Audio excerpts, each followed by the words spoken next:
Welcome to Call of the Illumineers, a special series where we dive deep into the heart of the Lorcana community. This series isn't just about the game, it's about the people who make it special. From content creators and tournament organizers to passionate players and collectors, we'll be exploring the stories, creativity, and dedication that keeps Lorcana thriving. Hi, this is Stephanie with a quick disclaimer before the start of the episode. This new series is to be a video format every other week. However, technical difficulties happened with this very first episode, so we are releasing it audio only. But it's still a great episode. We hope you guys enjoy and keep tuning into this new series. Hi guys, welcome to our new series for the Lorcana Muses, Call of the Illumineers. This will be a video and audio segments that we do in addition to our regularly scheduled podcast. We will be releasing these every Friday.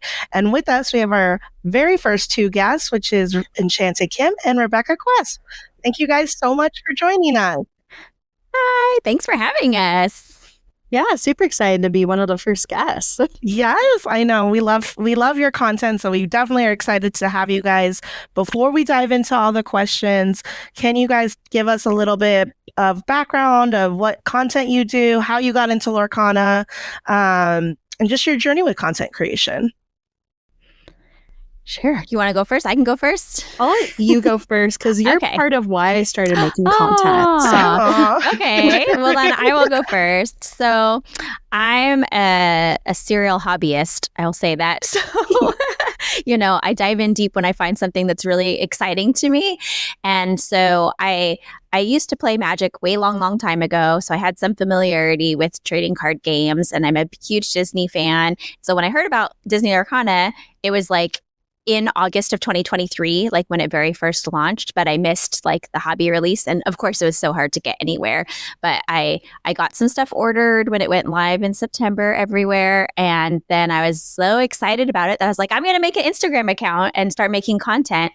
And then also I just noticed that a lot of the places where you could connect with other people playing the game, where there was a lot of toxicity, really, especially towards new players. So people who were asking very basic questions were just met with so much animosity from other people.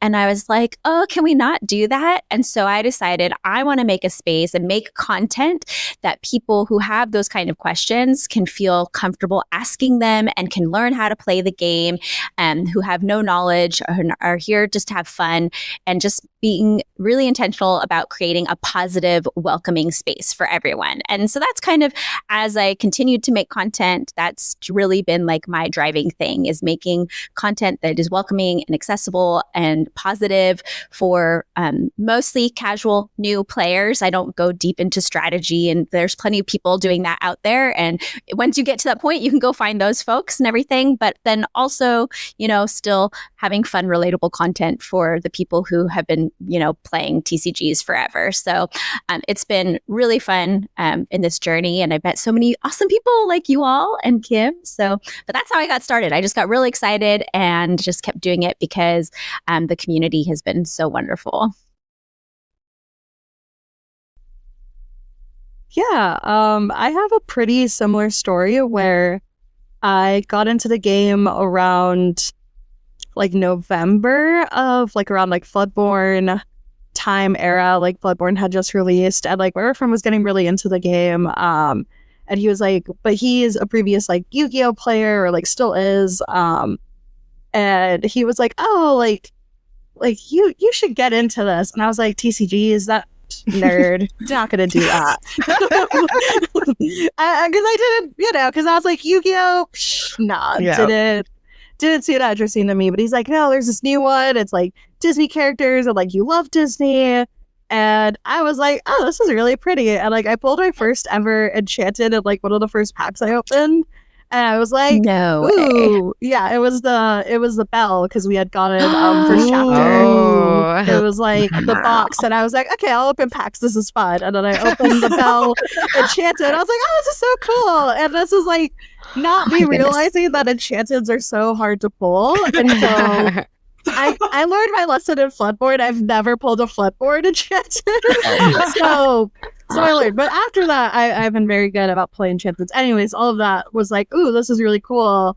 And I'm like, now I want to play. And so he started showing me like the starter decks. And I was like, okay, I can get this. And I think that's the thing with Lorcana is I think a phrase I hear often is easy to learn, hard to master. And I was like, easy to learn. I got this. And then it was actually around, because I went to my first ever LGS and I was like, okay, this is very male dominated. And I was just there with my cute like pink backpack and like all pink outfit, just very out of place.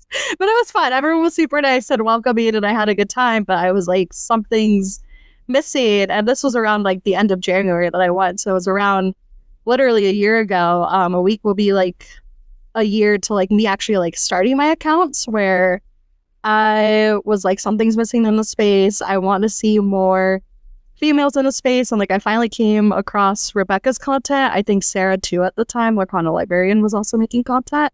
And I was like, okay, it's getting there. But it's like, I feel like there's two to like the 50, super competitive males. And I was like, no, like I want to see more Disney fans, more like girly pop content from the very beginning. I was like, more girly pop content of, I want people to show like what's in their tournament bag, what are they packing, and what are their outfits, what are their vlogs going to this, why are they putting specific Disney characters in their deck, all of that stuff. And so that really inspired me to be like, okay, like let me start making the content I want to see.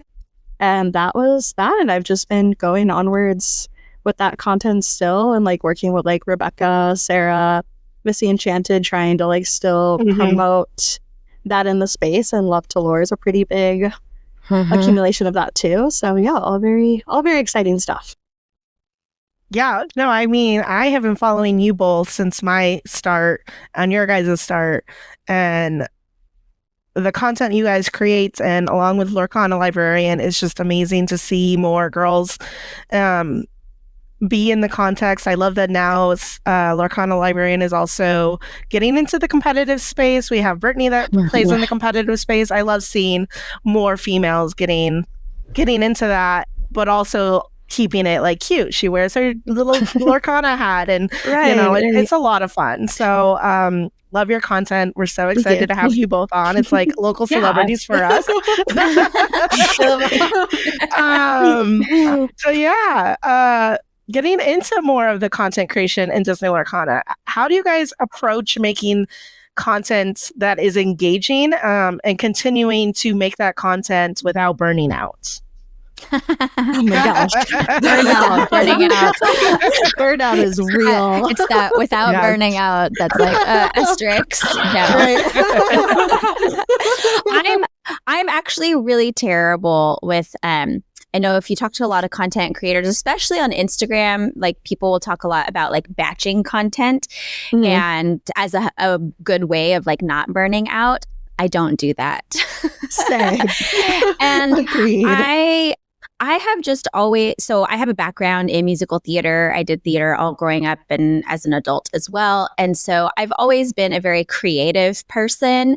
And I think that especially like with some of the content that I do that's more like skits or parodies and, in addition to the like other how-to stuff, that I just like inspiration to strike me. And so I'm okay with setting aside some time every day to just see what, is striking me that day and inspiring me, or what is relevant in the Lorcana community. Like the whole Australia DLC thing happened, right? And then I made a little skit kind of commentating on, that situation, but also it was funny and helping people learn. I was literally just thinking about like you holding the paper bag, being like, "This is the bag. This is the bag." I reference that out League all the time. By the way, I'm like, "Here's the bag." Yes, it's a paper bag. Everything goes in there. Everything goes in. That's the trigger. Oh my goodness, that's so funny. But and so I know that like burnout is a thing that can happen.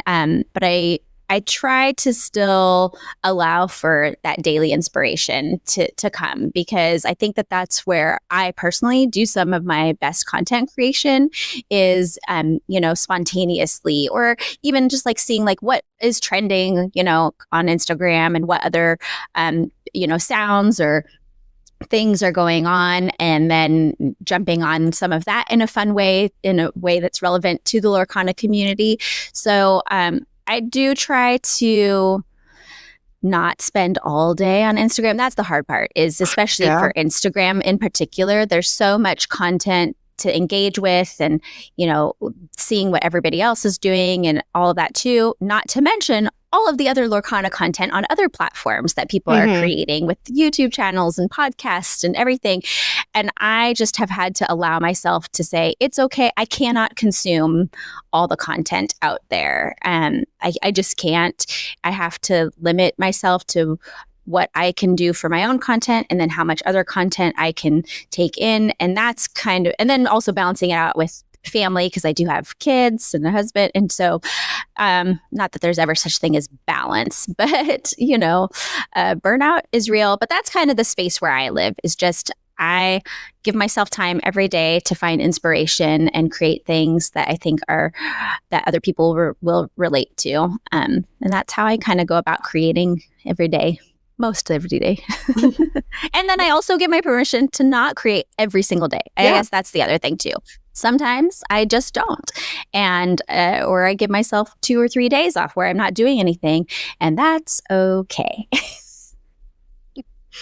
Yeah, I would say I'm pretty similar, especially being primarily on Instagram. It's shorter form content, which I think too, sometimes people have the misconception that just because it's shorter form, like Instagram, where it's like, oh, you can get away with like posting photos or, a small reel. It's like, that still takes a long time to curate. I don't know how long it takes for Rebekah, but for me, it's like, it can take anywhere between 30 minutes to like an hour or two, depending on like, if like even something like a carousel of photos, it's like, that can take me 30 minutes to like pick the photos, edit it. Am I going to try to tell a story with this? Versus like a reel could take like 2 hours or longer, depending if I'm filming, like the outfit videos. It's like, okay, I got to get dressed, change the outfits, post it all together, find music that works, make sure it all transitions nicely. And so it's pretty easy to get burnt out. Pretty similar though, where I don't really batch my content. It's very much like, what am I feeling this week? What's going on in the Lorcana universe? Do I want to talk about something? We'll see. Like, I didn't do any content about the Wonder Down Under. I was like, that's too far out of my scope. But I think too, though, to avoid burnout, luckily I've kind of made where my content is very me doing stuff and explaining, these are like my experiences. So it makes it where I feel like to make content, I'm like pushing myself to like leave the house and go do stuff, which is always like really exciting for like mental health reasons. Like, it's always good to like go out and interact with people, and travel and whatnot. So I think that also helps the burnout, but I try to also make sure that I'm okay with not posting every single day, because it's not a have to. Like, Lorcana still, it's not a job. It should be something that's fun. And I've always said that, like, if I'm not having fun doing something, like, is it worth doing? Because if I'm not having fun and I'm not passionate, then it's not going to be good content either. And I think people too can tell when you're passionate about your content, because it just shines through. Like, I think I've noticed where it's like, if I post something super, like lazy, where it's like, I'm just going to post this picture just to post something, it's like, it never does as well compared to like what I'm like, oh, I spent some time, I put thought into it. So that's very important, but it's very easy to get burnt out as well. And it's just a reminder of like, it's okay. It's Lorcana. It's fine. It's fun. People are still here. Right. We're not life and death here with Lorcana content. I know. And I think too, there's leeway too, that because I don't focus on like heavily competitive content, it's fine, because it's not like I think that's the one thing about competitive content, is that it changes really fast. Like, if you are not one of the first people to talk about, the results from like DLC Nationals, it's kind of like, okay, if you post that video a week late of like what the top decks where it's kind of like, is that really relevant anymore? So I think too that like puts me at a pause of like, okay, since I don't focus on like meta content and what's going on in trends, is like, cool, I have less pressure on me. If I talk about the DLC in a week, it's okay because people are like, yes, I want to see your photos. Hang out. Yeah. The other thing that's like good about that too, with like, you know, when you look at competitive content versus the type of content that Kim and I are both doing more of, is that it really is more evergreen content, right? So somebody could scroll back on our accounts and find stuff that's still relevant and still will make you laugh, that you can still relate to, is still just as inspiring or encouraging or whatever the case may be with the post or the reel and stuff. Whereas with, more content focused on strategy and meta of like what is the current state of Lorcana, it's like that type of content creator is always going to have to be churning out new content that is relevant in the current state of the meta. And so I think that is another, I think I would definitely burn out if I was trying to make that kind of content. Same. And so it is nice that there's that leeway, like you're saying, Kim. Right, which is like, that makes me too like appreciate competitive content people that much more though. Yes. Like, I mean, I am so appreciative for the folks in the community who do make that content because I learned so much from it. But I could not be making that content for sure. Yeah, super appreciative of that. But it does make me be less stressed of like, okay, they're not relying me on this information. I don't have to post ASAP. Yeah, that's a great transition. So like you post a lot of content that's really relevant. I feel that's long-term relevance. And you mentioned like the type of content you like to create the most, but like, is there a specific piece of content that was like your favorite thing to create, or like, is there a certain type of content like within your different types of reels that you're doing or something like that is your favorite? For me, it's very much been the fashion content.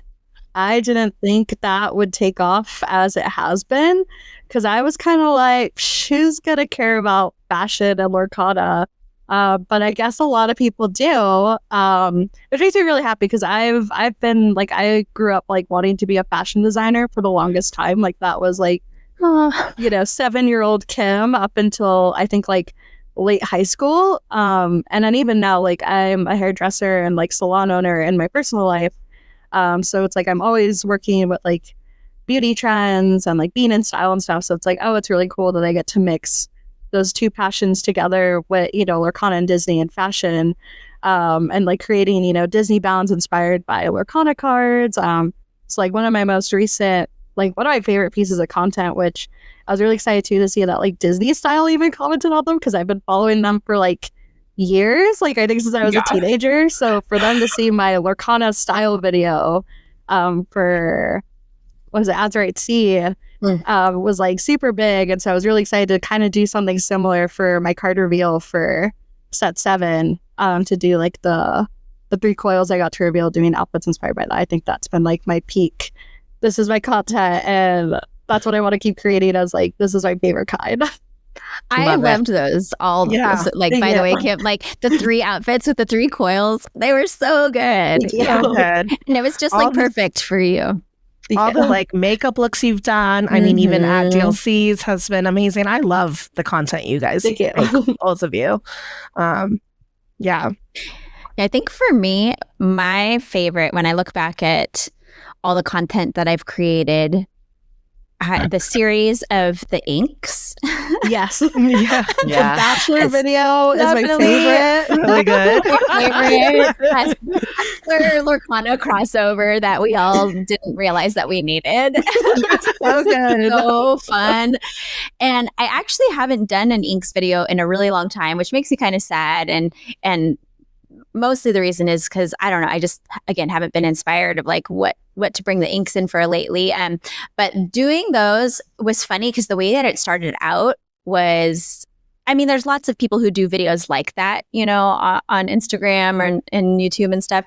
And I was like, oh my gosh, what if I turned these inks, you know, into humans and gave them personalities that matched the ink colors and did this? And I was like, this is so funny. And I'm like, I don't even care if anybody else likes it. I'm cracking myself up. And so I'm going to post it. And even if nobody likes it, at least I will have like had a good time putting it together. And then everybody loved it. I was so, I don't know, like surprised is not the right word, but I was surprised that it had as much of a reception as it did. And so then I was like, well, I've got to do more of these then. So I'll get back to the inks at some point. They haven't gone away. But that's definitely been some of my favorite content that I've done. Yeah. Oh, yeah, that series of inks. It's so good. Was dying laughing. It was so good. I hope you make one that's like Sapphire being, you know, the favorite. I think. Yes, I know. I've been with the set kind of now that we've seen all the cards. I'm like, okay, I have to do like a reflection that all the inks are having about this next set, and everybody's just mad at Sapphire. Right, and like Amber somewhere in the corner. Amber's somewhere in the corner crying. Oh my goodness! Sapphire's dating my boyfriend. Oh my gosh! Yeah. Right. Like Sapphire just feeling like they're just on top of the world. Top of the world. Oh, absolutely. Yeah, like, I got the first impression rose and this rose and this rose. Everyone fighting. Yeah. Now everyone's fighting. I did because it was Amethyst was looking for the perfect ink. Now it's like Sapphires. Yeah. My goodness. Honestly. Pair up with. It's going to hurt all my feelings. What has been a memorable moment or something that's happened within the Lorcana community that has stood out to you or been just something that has stayed with you that you really have enjoyed? My gosh, there's so many. So many. Yeah, I think there's so many moments, and it's hard to pick just one because then you feel like you're leaving out other really fantastic moments. But I will say that one that does stand out a little bit to me is, you know, all of us who are content creators are able to connect online, you know, through our different platforms on Discord and different communities. And it's really wonderful creating an online community. And I knew that so many content creators were going to be at the Vegas DLC. And so trying to like gather everybody up and say, we're all going to be here. We're all going to be here in the same spot. Of course, not everyone out there because there's tons of content creators, but there was going to be so many. I'm like, we have to all get together and say hi and get a picture together and be in the same place at the same time. And that was just a really cool moment to have so many people there, being able to meet each other in person, that we've all connected with each other online. And so that for me was a very cool moment, you know, because not only are we all part of like the larger community of Lorcana as a whole, but there is like this sub community of content creators. And so it was just a really neat moment, I think. So that's one that stands out to me. Yeah, I would say for me, I think like Nationals, Disney Lorcana Nationals was a pretty big memorable moment for like that whole weekend in general was just so special. But I think as like a content creator, it was a big reality check. I think it's really easy to think as a content creator because like at this point too, like Lorcana's so early that no one that I'm aware of anyways has like 1 million followers. You know, the biggest person has a couple thousand, which is like super big in itself.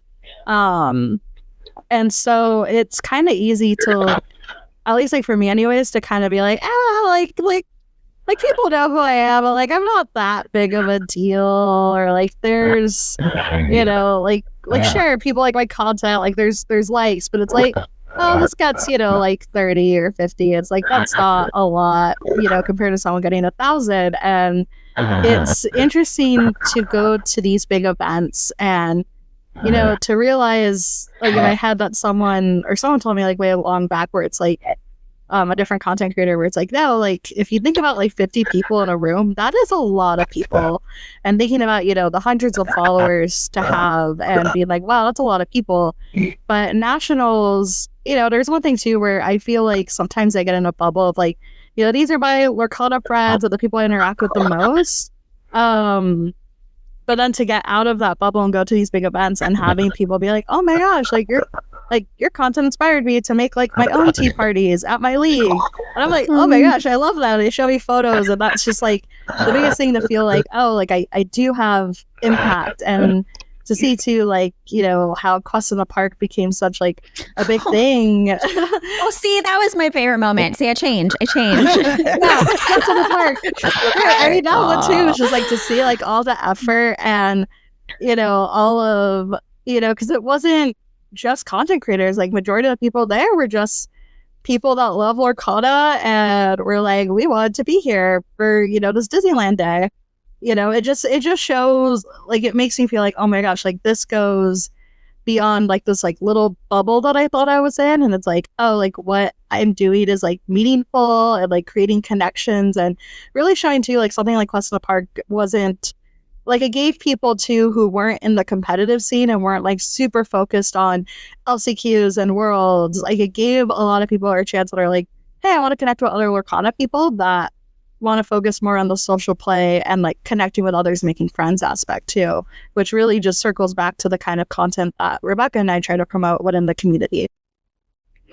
I almost cried when we took that picture.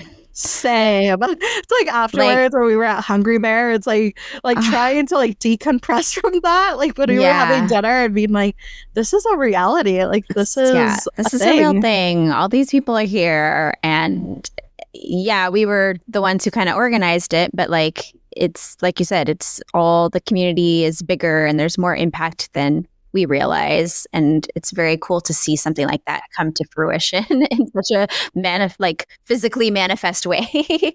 And so Cool. I'm going to skip just a little bit in like time frame. Hopefully we can fit everything. I know I have a lot of questions here. So what do you think makes Lorcana special compared to other TCGs?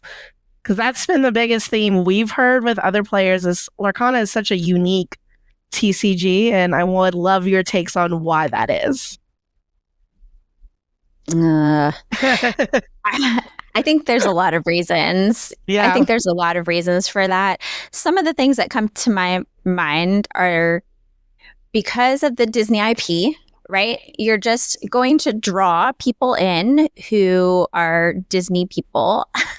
And just the reality is, I think that there's something about people who are Disney fans, that there's a sense of magic and wonder and making any experience that you're doing just like a fun thing for everyone around you, right? And that it's such an experiential thing, I think, to be a Disney fan, that the people who are coming into this game from the Disney side, which is not everyone, but from the Disney side, I think that there's a lot of intention there from those fans of Disney Lorcana to make Disney Lorcana the same kind of magical experience, and that there's a wonder and, you know, pixie dust being sprinkled everywhere. And I think that then rubs off on maybe the other folks who haven't come in from the Disney side, but that they feel it and that there's a difference there, and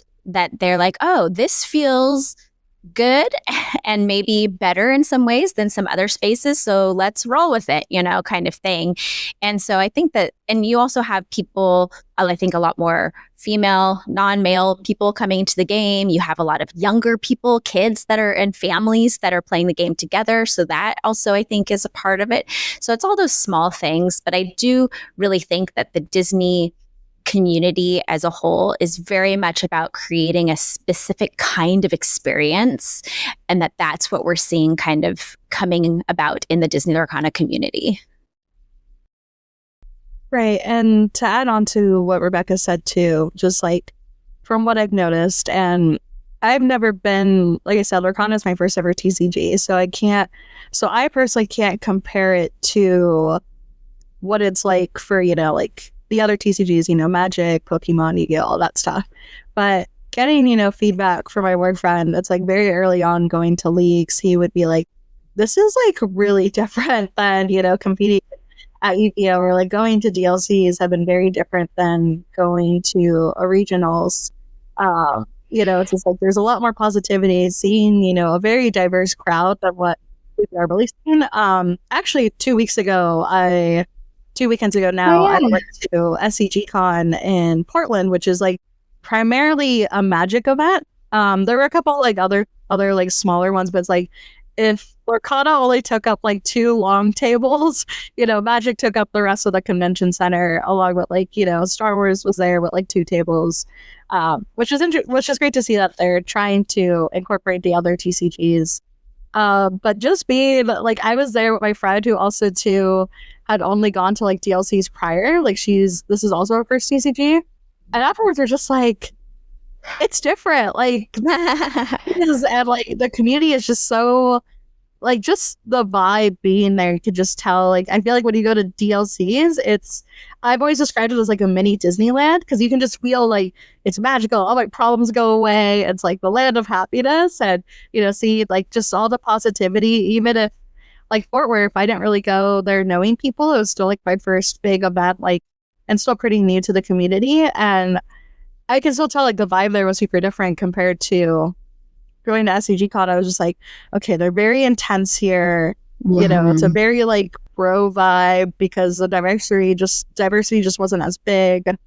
So I think like that's just something Lorcana has. On top of, I've noticed too, people are very positive and trying to be kind to everyone, especially new players. I think I would say a good chunk, like if it's not 30%, it's probably more of the people playing Lorcana. It's like this is their first TCG, or like this is their first TCG that they're really getting into. And a lot of people are just very kind, like watching out League. It's like if we get a new person, no one's mean to them. They're very like, oh, like what cards do you need? Like I'll give you my bulk. Yeah. Like, or what cards do you need? Like I will give you a deck to borrow until you can get your own, or you figure out your play styles. If someone is mean, I've noticed too, and they're kind of like shunned out of the league. I don't know if you guys have ever seen that.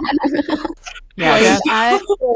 I have a pretty like I live in a very competitive area, so it's like we kind of have what the term is like sweats, and it's interesting to see that like even though someone is like super angry and like throws tantrums and stuff, it's like people kind of like shun them, and they get like out of, and then they just don't come back to league, because it's like what's the point of going if you're being shunned? And I'm like, that's crazy, because I feel like I hear in other TCGs it's like that's kind of like okay for some reason, or it's like allowed because it is like maybe more bro vibes, I don't know, but because Lorcana is very like focused on kindness, you just don't really see a lot of that behavior.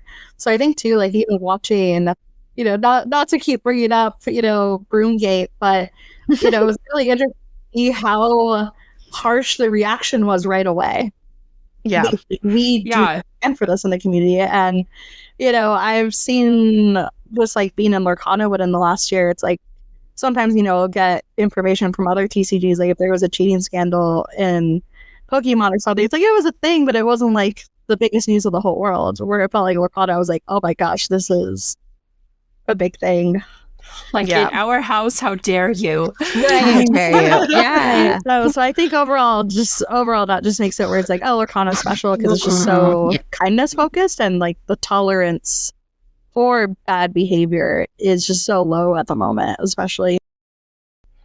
Yeah, totally. I mean, we've experienced that here too, and we the shunning is real, but also the like want to show them, if you want to continue playing with us, you need to treat us with respect and kindness. And it's been amazing to see some of those players like change their tune and then realize they can have fun playing a TCG. It's not all like, you can be competitive and still have fun. So it's been kind of cool to see it. We love a Disney redemption arc. Yes, Exactly. Absolutely. I had that happen where it's like when I first joined, like playing Lorcana, there was a few people that were like, I remember going home and telling my boyfriend, being like, I was like, I don't know about this person. And then, you know, I feel like with time, like recently, that same person I told my boyfriend, like, you know what, we're besties now. Like, they're so nice. We're goofing off playing our little game, and you know, they may beat me, but it's like, it's a good time, and I don't mind it. So like you said, you do see that little like progression and redemption arc, which like I love it, and I hope it continues as well.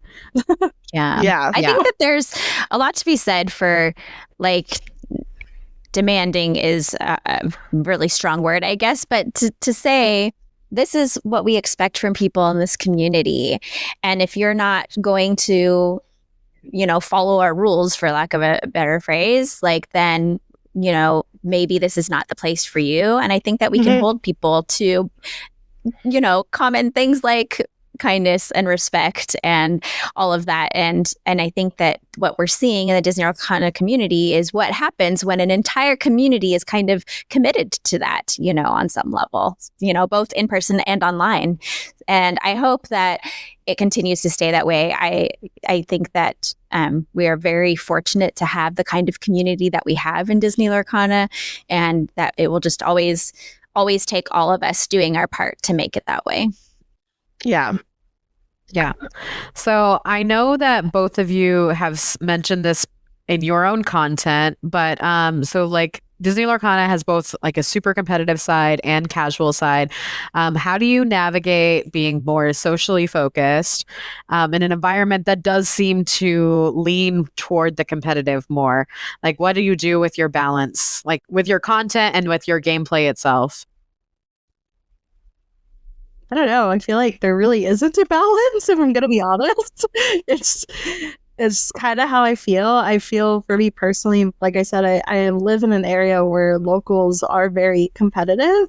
And I don't know if this is just something I have to work on internally still, but I try to be as up to date as I can be with my decks and try to bring, you know, competitive decks and still try my best to improve, because I don't know, like I go to locals and I'm like, I don't want to embarrass myself. So I was like, as long as no one like O2s me like really, really bad, I'm like, I'm good. But I also feel like but working the DLCs, it does kind of force me to have to be up to date with the competitive space and know what's going on. I have befriended a lot of the really top players at this point, just because I've worked in areas where I'm accommodating a lot of those players. Like at the last DLC, I was assigned to work in like the VIP area, which is essentially like all the players that qualified for the main event. That whole room that they were in, I was just helping them get them checked in if they needed assistance with anything. And so I kind of too try to have where it's like, if I am going to have conversations with them, I don't want to like look dumb, and so I just try to always be up to date. But it's also nice too to see that like I can hold like a solid conversation. And then the other thing too is like I'm very active in the Love to Lore community in Discord. I'm one of like their admins, and you know, like today we're hosting our Love to Lore championship, and it's good to know like what's competitive, because I feel like too, knowing what's going on competitive makes me appreciate the game. Like I doubt I'll ever be competitive enough to be like at the skill level of like Clara, you know, TCG queen.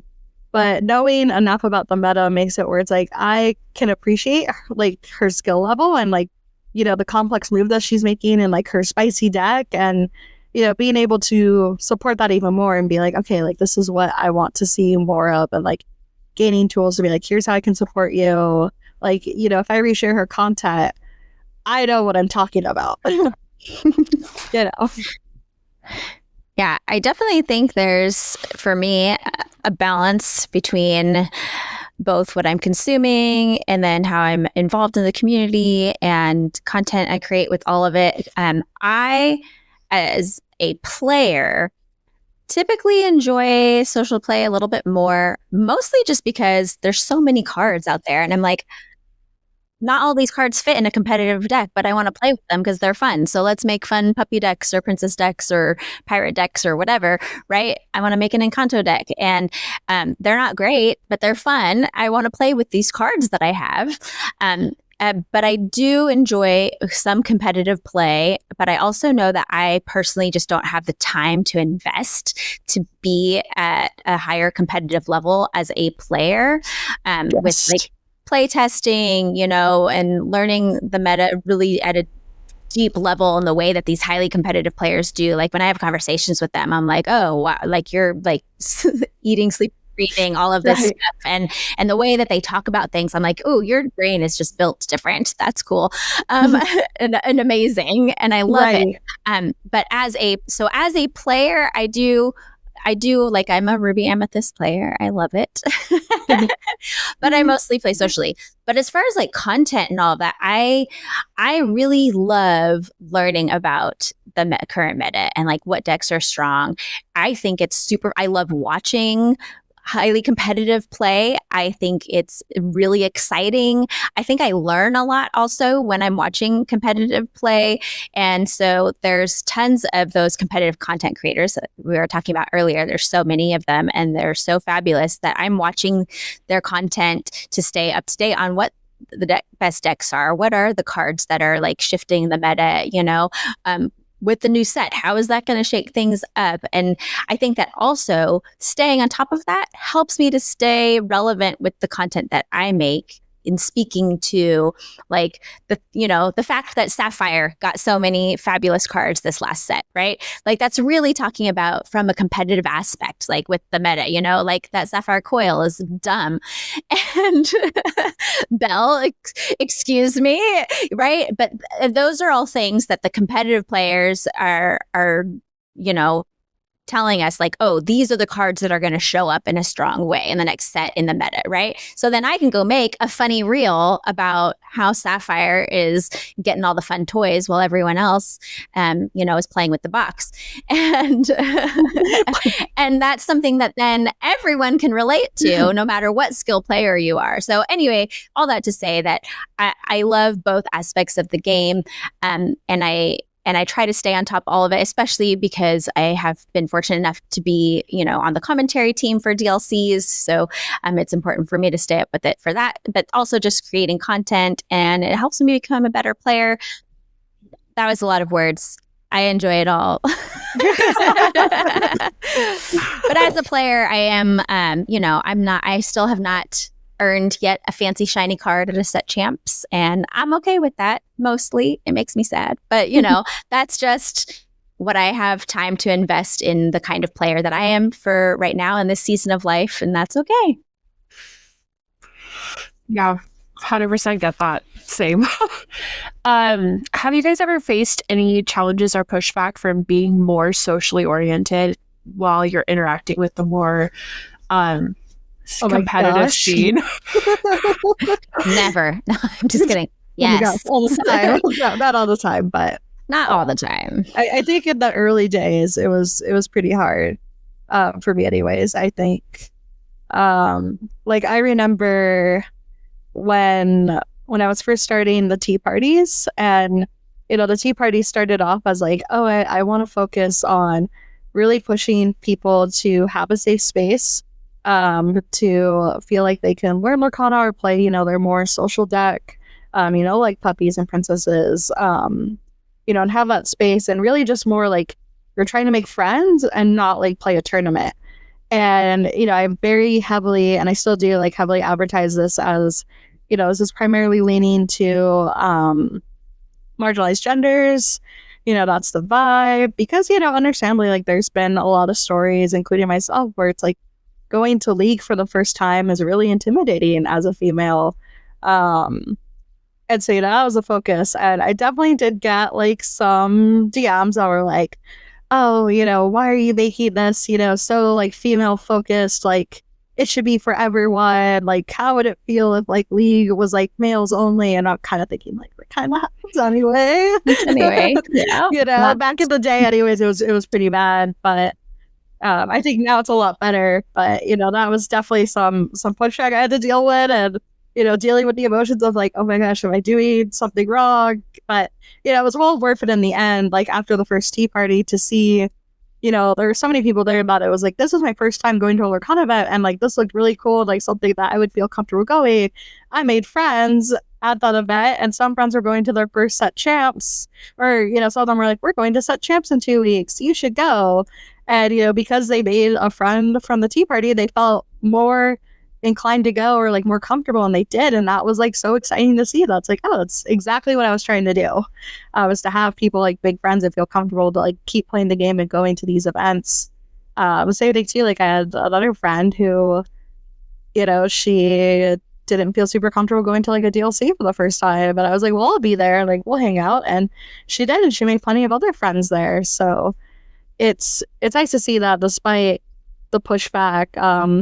I'm sure Rebekah can speak on it too. I remember like when Love to Lore was first being announced, and like the Facebook group.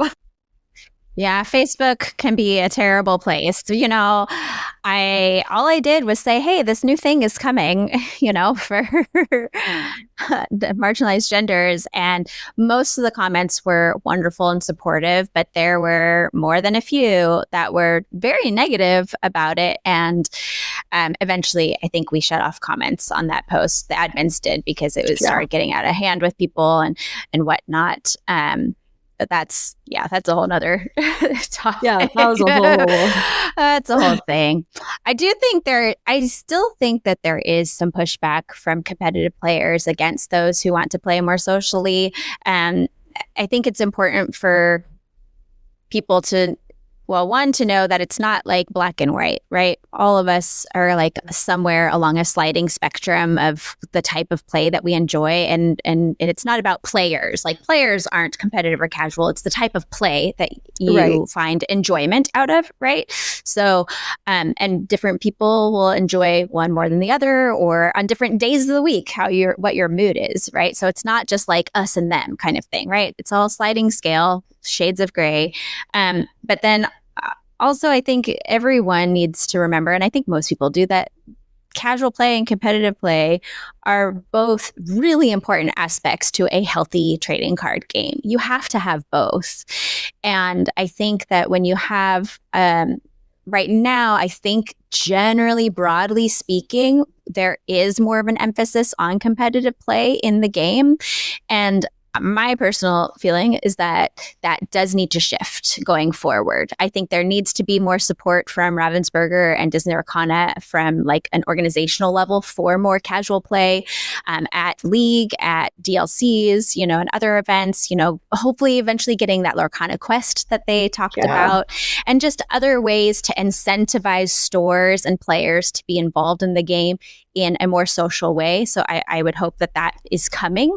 And because the way that they've supported competitive play is fantastic, and none of that should change. Like it shouldn't be less than what it is. It's just that we need the support for social play to come up and meet that, so that there's something for everyone.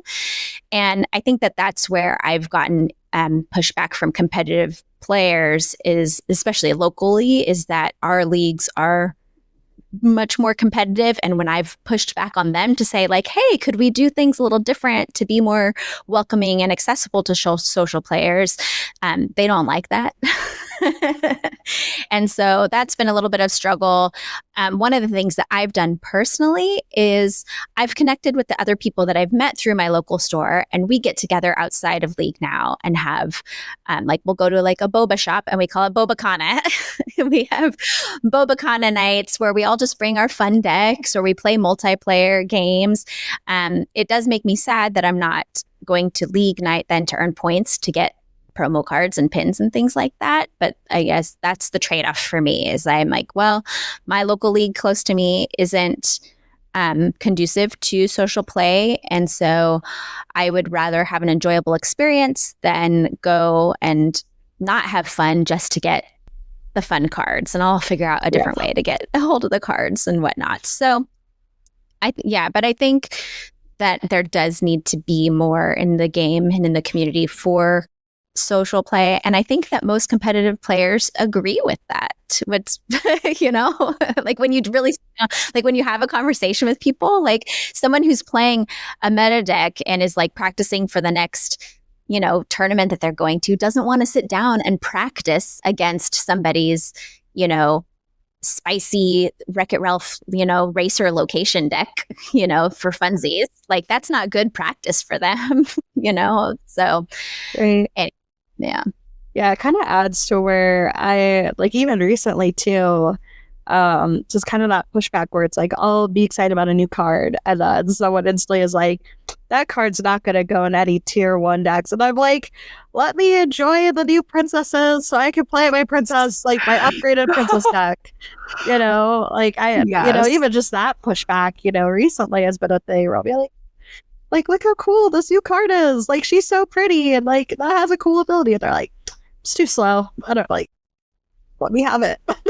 Like, let me have my joy. Let me have my joy. Like I saw some players online being like, I don't know how to talk about these cards not in a competitive mindset. And I'm like, that's okay, but like, make outfit videos. Don't do that. But like also, or like the flavor. It's like, oh, Mariano, right? What's his name? I don't know his last name from Encanto. It's like, right? So like his effect is like when what's her face is in play. Dolores. Oh, why am I for Dolores? Then he gets like extra lore or whatever. It's like, that's so fun, Yeah, that's I love that. I love it. And we can be excited about that. And like I said, there's so many fun cards and characters that we'll never see play in, these highly competitive decks, but we all want to play with them. It could change. Could change. I hope it does. I hope it does. One day a puppy deck is going to take it all. This that looks like. Yes. I've been saying and love to lore of like, I can't wait for the day where it's like meta is puppies and princesses and pirates, it's not just Amber Steel Song. I was like, no, I want the cute names to, like thematic decks, because Encanto's getting there from looking at all the cards. It's getting pretty Encanto close. will be fun. Yeah. This question is for Rebekah specifically, but what is it like to play with your son and occasionally make content with him? Did you sit down with him and kind of like ask him, hey, is it okay if I bring you into some of my content? I know that's something I think Kimber and I both are still like having conversations with each other about. We don't say our daughter's names live on our podcast. That's our most edited out thing. Yeah. And so we're always like, or at least I'm always curious to what other parents, especially other content creators, do and how to protect your child on the internet. And then also what's it like to watch your son, go to championships and either lose or win, and how do you deal with some of that? Yeah. First of all, it is very fun, generally speaking. Like I love that I can play this game with my son.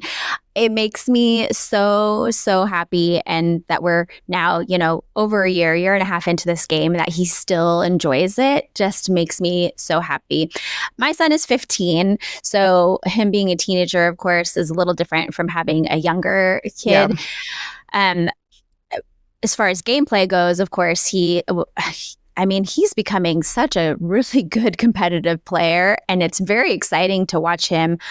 Like this last set champs, Ed, who won, Nationals, was there in the same room. So it was a tough crowd, and he was at the top tables pretty much all day. And he was so close to getting in top 8 in the last round. I was like sweating. I was like, oh my gosh, this is like, I'm like more stressed out for him as his mother watching him. I'm like, oh my gosh. I'm like standing back. I'm like, oh, the emotions that I'm going through watching him play. But it's so fun to be able to be like his cheerleader, his support, and encourage him, point him to the resources like, videos or coaching or whatever to help him become a better player if that's something he's interested in. And for right now, he is. So that's great. I had taught him how to play Magic a long time ago when he was, I don't know, maybe like 7, 8, in that age range when he could kind of pick it up. And he was not playing even correctly. But it would just, him and his friends would get together and there was like all made up rules and stuff. But he had some idea of how the mechanics work. So he picked Lorcana up pretty quickly and just kind of dove all in with me, which was cool. I also did not say his name or share much about him when I first started making content. But as he became more interested in playing the game and was so involved and going to league with me and wanting to like become a better competitive player, and because of his age, I did ask him, like, do you want to be in this picture? And I would show it to him, like, is this picture okay for me to post? So like really giving him the permission of what I was posting with him in it, and not making the decision for him. Anytime that I do a reel with him, it's like, this is my idea, are you up for that? And sometimes he's like, oh my gosh, no, mom. So cringe. No. Like, seriously. And other times he's like, sure. And he's willing to be silly with me. And that's fantastic. And I love it that he's willing to still do that with me for now. Hopefully that continues. I did, though, go through some of those questions in my mind of like, how much do I want to put my child on the internet? One of the things that I definitely did not want to do was have him be, because for whatever, the internet's weird, right? And especially, I think we all know as like women, the internet can be weird. With kids, the internet can be even more weird, And one of the weird things that happens to me is that you see some people who have their kids and their content as a way to like grow, if that makes sense, like capitalizing on having your children in your content for the sake of the growth of your platform, right? And that's not something that I ever wanted to do. I never want my kids to be something that I'm using them to grow my own platform. That to me is not something that I ever want to do. If he is having fun and we're just doing something, that's, that, and if it happens to get a lot of likes or none, then it's fine. I don't care. But those are definitely questions that I've thought through and asked. So I've been really intentional about how much he's in my content and what I'm sharing, and always getting his permission. That's awesome. Yeah. I'm excited so our littles, I have a 6-year-old and Steph has a 7-year-old. And so our girls are like, we want to be on the podcast. We want to do all the things. And we're just like, sweet baby loves, like all of the love in our hearts. You are too little to know what that all means. But I'm excited to have that happen one day. We've had, or at least my youngest, actually, who's only 5, she was really excited. Both of the girls go to school. Mama has a podcast and I'm famous. And I'm like, I don't know if anybody knows what Lorcana is in your class, but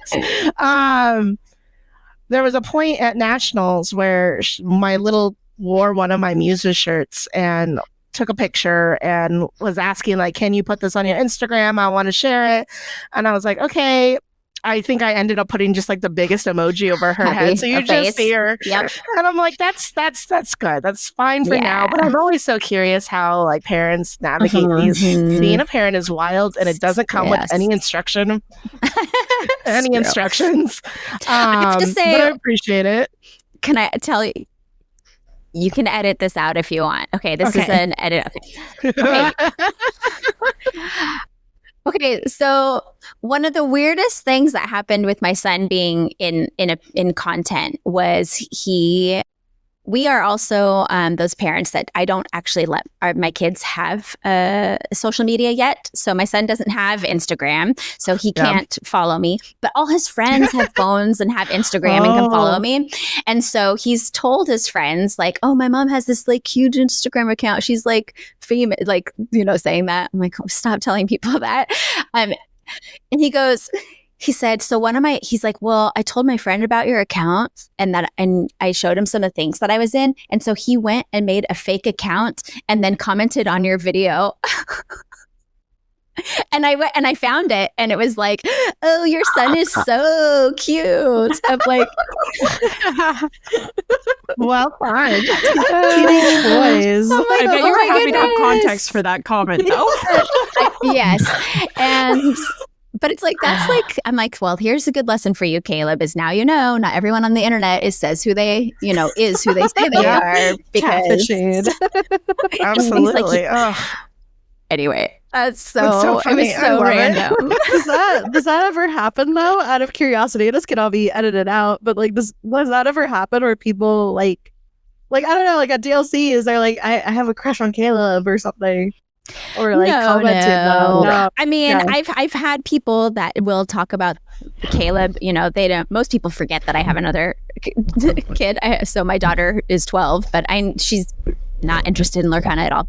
But I have had a lot of people that are like, oh, like it's so cool, like seeing you and your son play together, and oh, like how is Caleb doing? Is he, as a player? Like they'll ask questions and like, but not like anything inappropriate. Anything weird. So, Okay. yeah. I've wondered that. I was just like, like does that ever happen? Like, because like you said, like as Not women, yet. like we got weird messages and comments sometimes. And so I'm like, oh, it's not ever happened, but like your kid, because that'd be sucky if it did. But Mhm. good to know it doesn't. That kind of brings up like this. Have you guys had situations?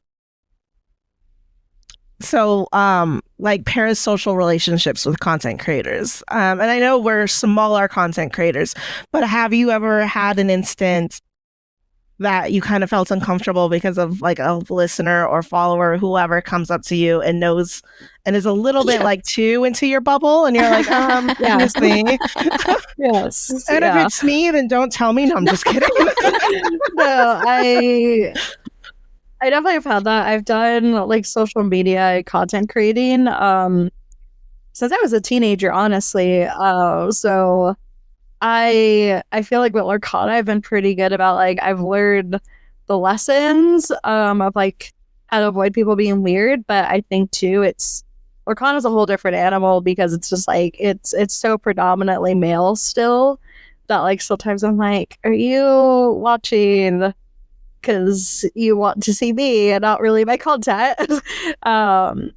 And definitely I've had a few encounters at DLCs where I'm like, I feel like you might have a crush on me and not so much the content, but I feel like I've posted on socials that I at least like am in a relationship. Like I have a couple videos of like, oh, like recently because it was Valentine's, there's a couple more videos than normal. Like we went to Pack Rush together and we did this, and like couples who quest together are the best together. So I feel like that kind of helps deter some weirdness.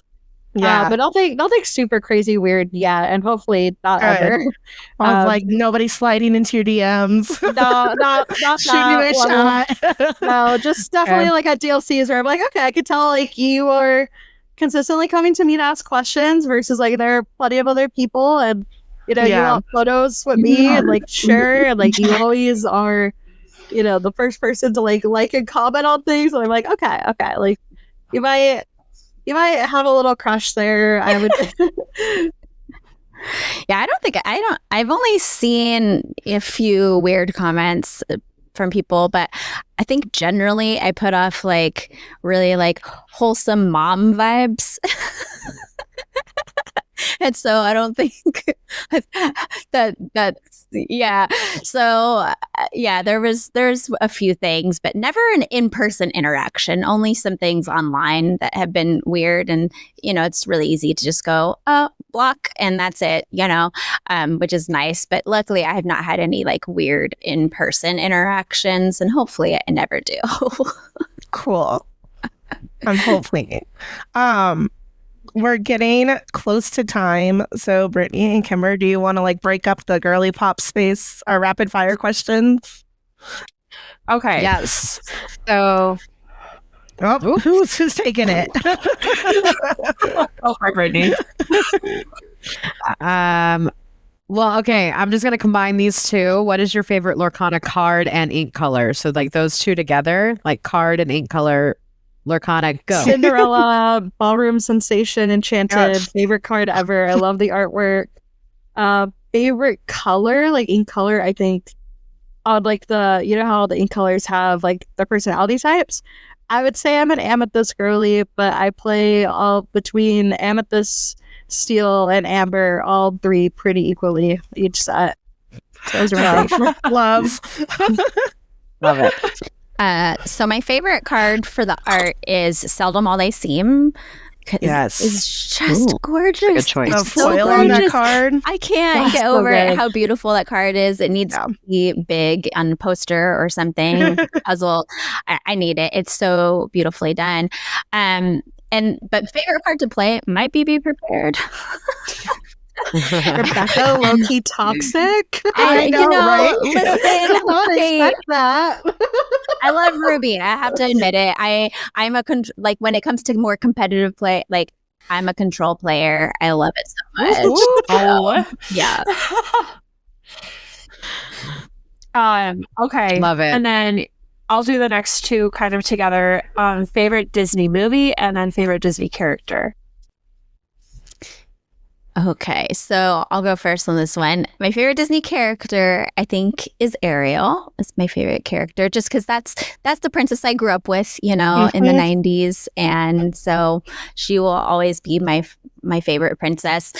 Favorite movie is I like have my favorite from each of the like Disney eras, but I think if I was going to pick a favorite out of all of them, it would be Encanto. I think it's just such a beautiful story.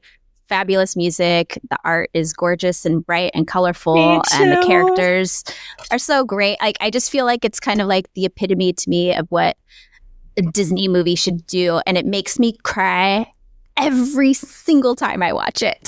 Same. That is my favorite movie. I will die on that hill very happily Love it. every time. Yes. For me, Piglet is my favorite character. He has a lot of anxiety, So and I cute. can relate. Anxiety girl. He's like a nervous wreck, and I was like me, and he's just a cutie pie. I've been obsessed with you had seen Poglet floating around. Poglet! Oh my gosh. Yes. I have laughed so Terrifying. much yesterday with Poglet. Poglet has been like love Poglet. But overall, Piglet's my favorite character. Like I said, he's just can relate. Anxiety, just trying his best, trying to be cute. I was just like me all the way. And then favorite movie would be Cinderella. She was my first ever one of my first ever like Disney princess obsessed. Like as a kid, I was like, I love her. I was her for Halloween like 5 years in a row as a kid. Aw. She was So sweet. She was great. And I just love that whole movie. I think like just the message to me personally, I always took as like Cinderella being like, I felt throughout the whole movie she was always very positive and was like, it's just like no matter how bad the situation is, I'm still gonna try my best to look at the positives, and I've just always tried to take that within. And I always listen to the soundtrack. Like if I'm cleaning, I'm like, that's what I have in the background. I still stand on Cinderella 3 being one of the best sequels of all time. That's my I will die on that hill. Anyone that tries to argue that Cinderella 3 isn't a good movie, I'm like, it's fantastic. It's a great movie. I will die on that hill with Great movie. Oh. you. And then finally, what is a fun fact that you would like to share with our audience about you? I forgot to If think of any. something. I know. I didn't think of that. And I feel like the pressure of when you're in school and the teacher's like, so you're new, share a fun fact about you. Yes. Panic. Oh no. Do we want to do favorite Disney song instead? Yes. Okay, what is so your hard? I was like, I thought of another good one too.